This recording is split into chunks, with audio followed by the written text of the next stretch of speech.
Hello friends, स्वागत है आपका मेरे यूट्यूब चैनल पे एक पल का जीना बाय श्री। आज मैं एक अनसुलझी पहेली डाकनी की कहानी जो सच्ची घटनाओं पे आधारित है उसे सुनाने जा रही हूँ। जैसे अमावस्या की रात प्रेतों की रात कही जाती है, ठीक वैसे ही कई बुरी शक्तियाँ जो इस धरती लोक पे विचरण करती है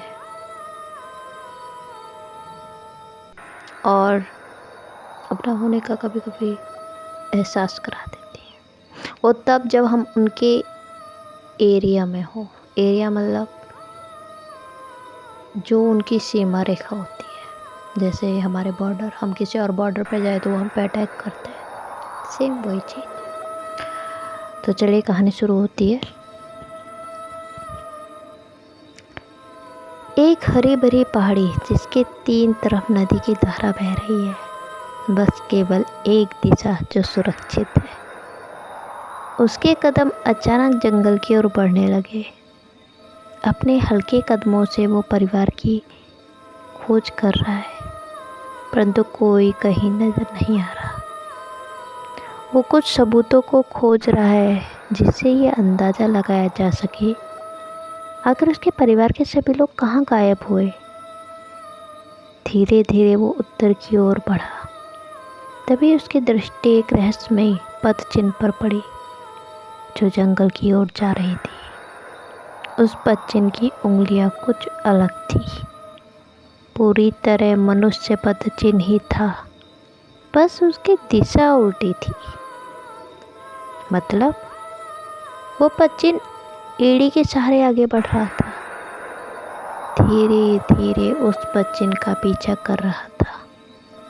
वो लगातार जंगल के भीतर बढ़ता जा रहा था। वो पथ चिन्ह लगातार आगे बढ़ते जा रहे थे। कुछ पलों में वह सुनसान जंगल में घुसता जा रहा था। तभी अचानक उसकी नज़र दूर पेड़ पर पड़ी, जहाँ पर एक आकृति पेड़ पर लटकी थी। दूर से वो आकृति ऐसी प्रतीत हो रही थी जैसे बिना किसी सहारे के पेड़ की सबसे पतली टहनी पर लटकी हुई है। वो टहनी इतनी कमज़ोर है जो हल्के से दबाव से टूटकर गिर जाती। परंतु ये क्या, जब वो धीरे धीरे उस आकृति के पास पहुंच गया तो सब स्पष्ट होने लगा। वास्तव में उस लकड़ी पर एक भारी भरकम मानवाकृति लटकी हुई थी। धीरे धीरे वो आगे बढ़ा। जैसे ही वो उस पेड़ के इर्द गिर्द पहुंचा, वह आकृति गायब हो गई और तभी उसके पीछे से रहस्यमयी दबाव महसूस हुआ, जैसे कोई अपनी पूरी ताकत लगाकर उसे जकड़ रहा हो। उसके बड़े बड़े नाखून उसकी गर्दन पर घाव कर रहे थे। उसका मुख उसके लंबे बालों से ढका हुआ था। इस दबाव के सामने उसकी एक ना चली और वह अपने हाथ पैर मारते हुए चिल्लाने लगा, बचाओ, कोई तो मुझे बचाओ। तभी उसके कान में एक तेज स्वर गूंजा, आदित्य, ओ आदित्य, उठ जा बड़े भाई। किशोर की आवाज़ आदित्य के कानों में पड़ी। आदित्य अपनी आंखें मूंदते, बस 5 मिनट और भाई। किशोर, ऐसा कहकर तो तू सुबह 6 बजे से कह रहा है और अभी 8 बज चुके हैं। आखिर तू कब सुधरेगा? कुछ दिनों में तेरी जॉब लगेगी तो वहाँ कौन तुझे जगाएगा? और ऊपर से तेरी ये अटपटे सपने। कभी कभी तो मुझे लगता है तुम मुझे डराने के लिए चीखते हो। अब मैं चलता हूँ। आदित्य का भाई किशोर तेजी से कदम पटकता हुआ कालिंदी नदी के घाट पर चला गया।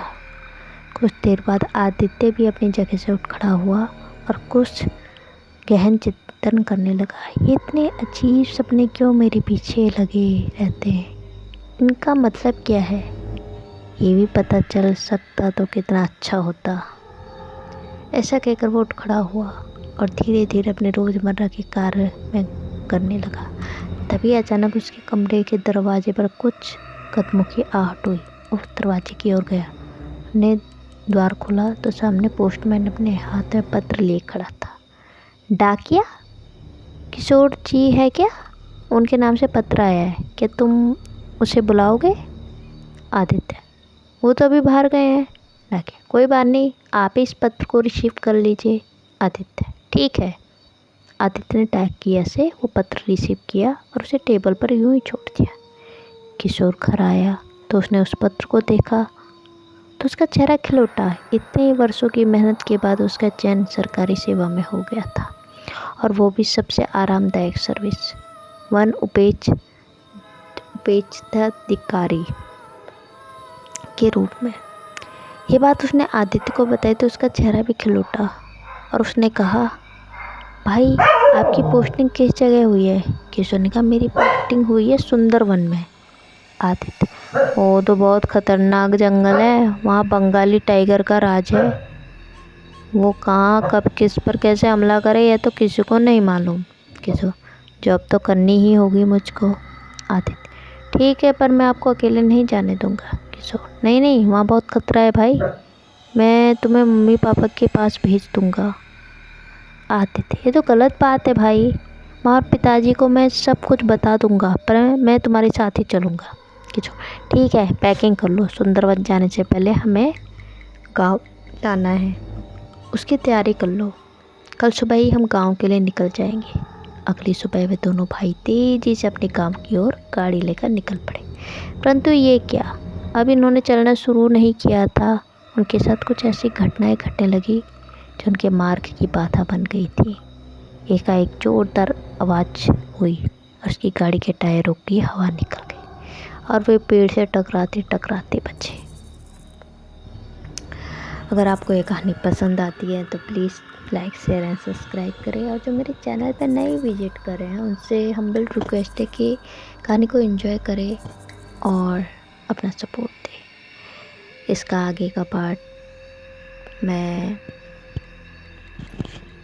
कल मंडे या ट्यूसडे ना ला के वेडनेसडे को लाऊंगी, क्योंकि मैंने टाइमिंग में थोड़ा चेंज करा है। अब स्टोरी कंटिन्यू ना आके 2 दिन बाद आया करेगी। एंड मैं यही कहूँगी कि प्लीज़ अपने चैनल को सपोर्ट करें और कहानी को एंजॉय करें। एंड टाइमिंग चेंज इसलिए करा है क्योंकि कंटिन्यू कुछ चीज़ें हैं जो मैं नहीं कर पा रही हूँ। एंड स्टोरी आपको जैसे आज संडे मिली है तो अब मंडे ट्यूसडे नहीं मिलेगी, सीधे वेडनेसडे, फिर थर्सडे फ्राइडे नहीं मिलेगी, फिर सैटरडे। तो ऐसे करके फिर संडे मंडे करके मैं फिर ऐसे ही निकालूंगी, और जैसे भी होगा मैं आपको बता दूंगी कि अब सीधे स्टोरी कब आएगी। And thank you so much.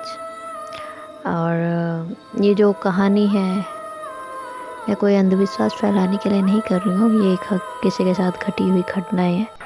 Thank you so much. शुभ रात्रि, हरे कृष्णा।